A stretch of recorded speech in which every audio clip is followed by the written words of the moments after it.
So now the Khalifa is Abdullah bin Zubair, and his grandfather was Abu Bakr, so he was a companion and the son of a companion, and his mother was Asma, the daughter of Abu Bakr, and his aunt is Aisha, the mother of the believers, and his grandmother from his father's side is Safiya bint Abdul Muttalib, the aunt of the Prophet, peace be upon him, and from his father's side his grandfather is Al-Aum bin Kulid, the brother of Khadija, and he was born on the year of an Hijrah, and he was the first male to be born to the Muslims after the Hijrah, because when the Muslims made Hijrah to Medina, the Jews of Medina spread this rumor, saying that we have done magic upon the Muslims, so that they will never have a male child born to them, and they spread this rumor, and for a while after the Muslims arrived in Medina, every time a child is born it's a female, and every time a male is born it dies. So the people started to believe that the Jews had put a curse on the Muslims, and that the Muslims are going to end because they can't multiply now. So the people believed it, and around that time, Asma, the daughter of Abu Bakr, she was in the last state of her pregnancy. She goes into labor, and she gives birth to a healthful boy of the blood, and he does not die. So the Muslims were very happy with him, and they took him to his grandfather Abu Bakr, and he carried him, and the Muslim followed them. They raised this child, and they were making takbir around Medina, saying Allah is the greatest, and then Abu Bakr goes and gives him to the Prophet, peace be upon him, and the Prophet, peace be upon him, takes a date, and he chooses it, and then he puts it into the mouth of the boy. And then the apostle suddenly names him Abdullah, slave of Allah. And they used to say that he used to resemble his grandfather Abu Bakr more than anyone, and the first words that Abdullah bin Zubair uttered when he was a child was at the sword. He was raised in the houses of a warrior, and the first word he said was a sword, and they used to say he would never leave the sword, meaning physically, and not from his tongue. He would constantly be saying it's sword or playing with the sword, and for that reason he becomes one of the most magnificent warriors. And they used to say there were three things you could not challenge: Abdullah with courage, and Ibadah worshipping Allah, and his eloquence. And if you look in the books of fiqh, you look under concentration, you will always find the mention of Abdullah bin Zubair, because he used to never move in his salah. He is the one that they mentioned when he would stand for salah. The bird would come and sit on him, thinking he's part of the tree. And eyewitness says one time Abdullah prostrate, and while he was prostrating I read Al-Baqarah and Al-Imran and Al-Nisa and Al-Maida, and he still didn't raise his head from sea.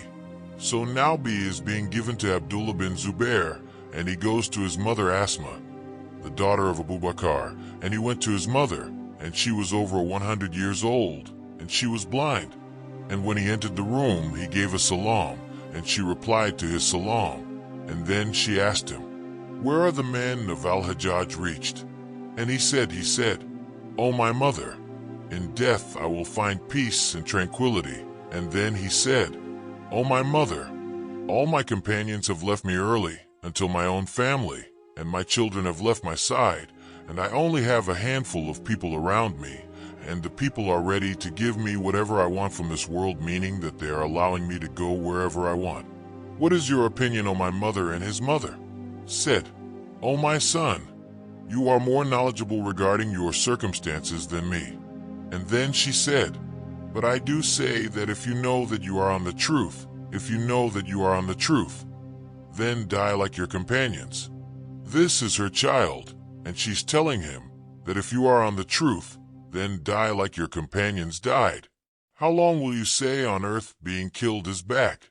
This is a mother giving her son advice to be killed for what he believes in and for the sake of Allah. So then he told to her mother, "I fear that if the people of Asham kill me, that they may disfigure me after I'm dead. They make them feel and crucify me." So she tells him, "O son, the sheep is not hurt by the skinning after death," meaning after a death, it dead. It doesn't feel when it's skinned. So go on your way and seek the help of Allah. And then when she said this, he stood up and he kissed her upon his forehead, and he said, "O my mother, Wallahi," he said, "I swear by Allah This is my opinion, and I have no desire to live in this. For my aspirations is the hereafter, and all my life I have stood up for the truth. But all I wanted to know is your opinion, so that your opinion sentence my opinion. And then his mother said, "Come closer, my son." And when he came closer to her, she embraced him, and when she embraced him, she felt that he had some metal armor on, and she said, "Oh, my son, what is this for people who want Shida?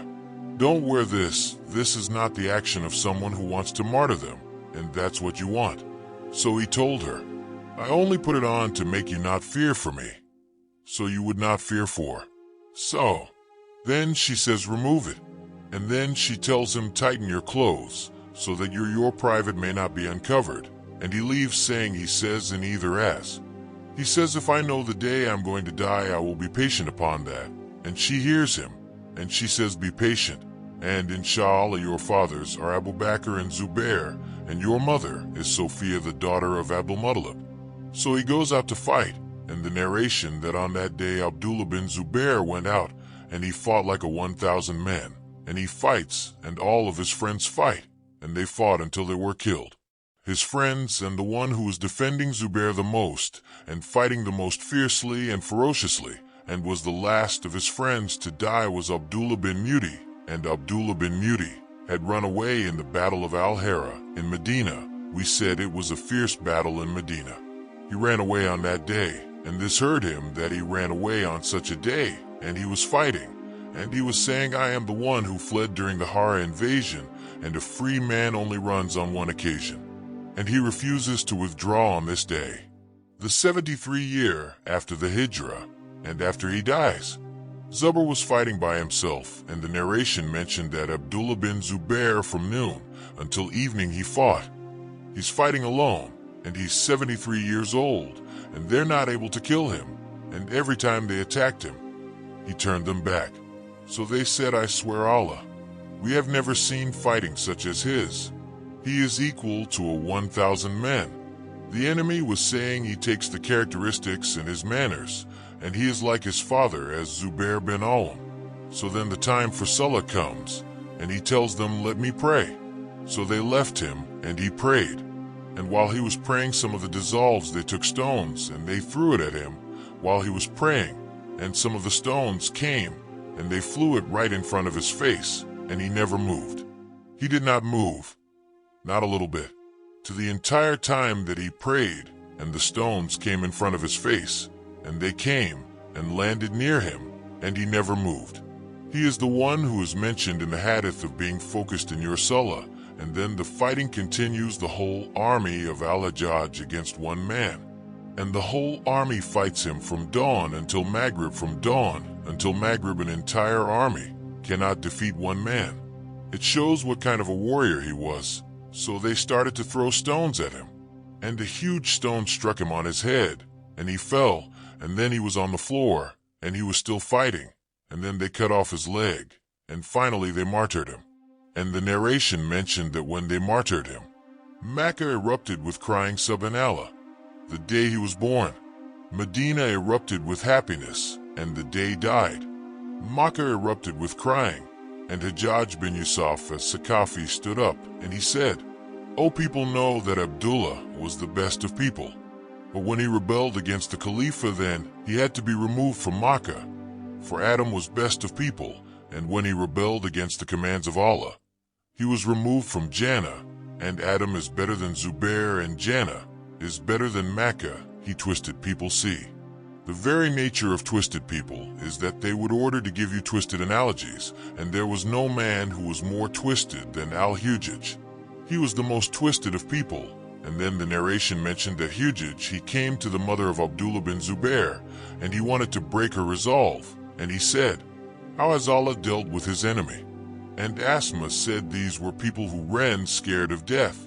He said, "You may have corrupted his Danaya, but he has corrupted you Akira." And then Hujjaj took his body, and he hung it in the entrance to Mecca, and people will pass by, and bin Umar passed by, and the armies making takbir. They are saying Allahu Akbar. He said to them, "You make takbir at his death, I swear by Allah, have seen the Muslims making takbir at his birth by Allah. The ones who made takbir at his birth are better than the ones who make takbir at his death. And he would pass by him every time as he is hung, and he would swear every time he passed by. He greeted him 3 times, and all of Makkah would greet him as they passed. And people told that Al-Hajjaj bring him down, and he said no until his mother pleads with me. And then the narration mentioned that there was a beautiful fragrance coming from his mutilated body, and what the men of Hujaj did is they tied a cat around his waist, a dead cat, and the narration mentioned that the fragrance was so beautiful that even over the stench of the dead cat, you could smell this fragrance. You could smell this fragrance. And then they went to Al-Hujaj and they said, Hajjaj, and I'll take his body down. It's been up 4 days, and Hajjaj said, I swear by Allah, I swear by Allah, I will not take it down until Asma comes and begs me. And when they told Asma, she said, take me to where my body of my son is, because she was lying at the time, and they took her to where the body of her son was. And she made for her son. And then she said, isn't it time that this knight of Allah was allowed to come off his horse? Isn't it time that this knight was allowed to come off his horse? And when they had told Hujaj what she had said, he felt so little that he knew he had lost the battle. And then he brought the body of Abdullah bin Zubair down. See, this was a man who lived and died for the sake of Allah.